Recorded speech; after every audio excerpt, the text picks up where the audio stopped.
take on this claim you often hear the radical leftists make about communism, about Marxism.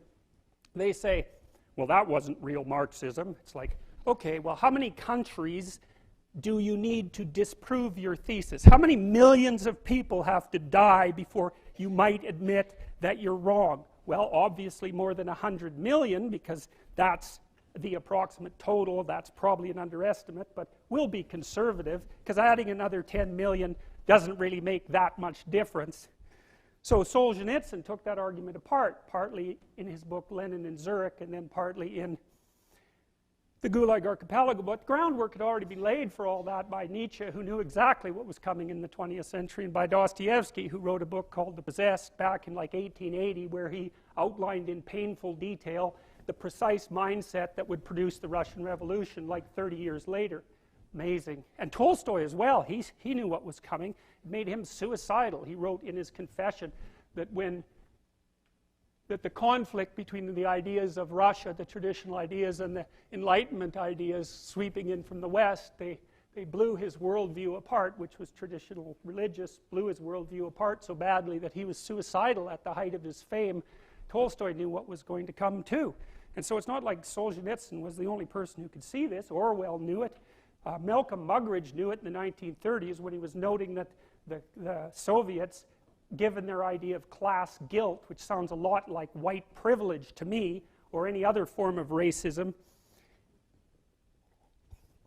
they used that doctrine to just round up all the kulaks. They were the productive farmers, and ship them off to Siberia, and then 6 million Ukrainians starved to death, but you know, they had too many Ukrainians anyway, so it didn't really matter. So anyways, back to the postmodern types. Well, you know, this all was revealed in such painful detail that even the kind of closed-minded ideologue that Norman referred to just couldn't quite muster up the moral courage to keep beating the same damn drum.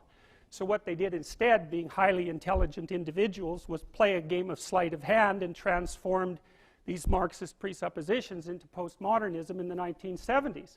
And the idea basically was, well, the working class isn't going to rise up and crush the bourgeoisie because, first of all, they're getting rich, and that wasn't supposed to happen. And second, well, it sort of seemed to be a catastrophe when that occurred, let's say, in Russia. And so maybe we won't do that anymore because the working class actually isn't buying into this either, which is also a problem. You know, having internalized their own oppression, they wouldn't buy into this, to the global myth of utopia.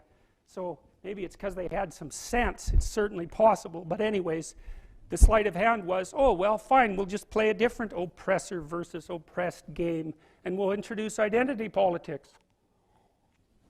It's like, okay, you're not being oppressed because you're a member of the working class, you're being oppressed because you're a woman, or you're being oppressed because you have an ethnicity that's outside the main paradigm, whatever that might be, or it's because of your sexual preference or your sexual identity, whatever places you in some manner outside the normative culture. And you know, the thing is, the postmodernists, you know, you might think, well, your culture is good for something. It gives you a hierarchy of value. It rewards competent people. It gives you a direction so you can climb up, you know, because otherwise everything's leveled to nothing, and then why do anything?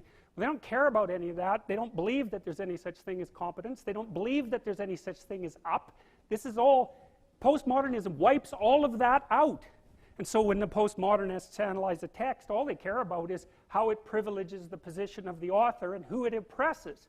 And that's the only thing they regard as real. And they don't believe in grand unifying narratives. They don't believe that there's a Canadian identity. They don't believe that there's an American identity. They don't believe that there's a Western identity. They don't believe that value structures exist, or if they are, they're irreplaceable with some other value structure. They certainly don't believe that they have any biological grounding, that there's any such thing as a human being. It's all socially constructed, which is really convenient if what you want to do is be the author of an entirely social constructed utopia that you can run.